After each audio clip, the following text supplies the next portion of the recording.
We now share the story of a couple married over 65 years dying just days apart. Their son is now taking the time to recognize Hendrick Hospice Care and the experience his mother went through in her final days.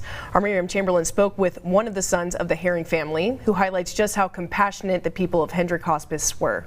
There are just no words to express the gratitude I have for all that they did. Brooks Herring tried, however, in a letter addressed to Hendrick Hospice Care. In the letter, he explains that he had just lost his dad, and his mom had insisted on putting off her doctor's visit so she could be with her husband. When you've been married for 65 plus years, you're going to be extremely attentive to your spouse, and she was that for Dad during his illness. Della Herring finally made it to her doctor's appointment the day after her husband was buried. Her diagnosis, stage 4 cancer. That's when the family turned to Hendrick Hospice. Fortunately, my mom was able to be admitted to the center. We took her there, and that's where she lived for another few days. Just only 8 days after being admitted. She was the type of person who always looked good.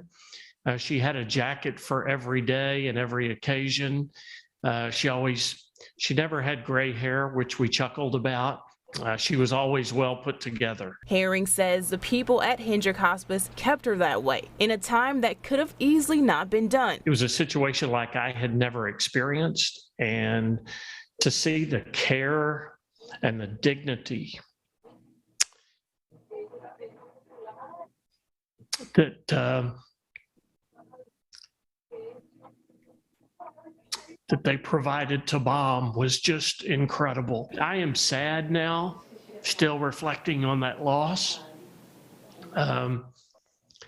But if you said, what could you have changed about that whole process? I genuinely can't think of a thing I would change.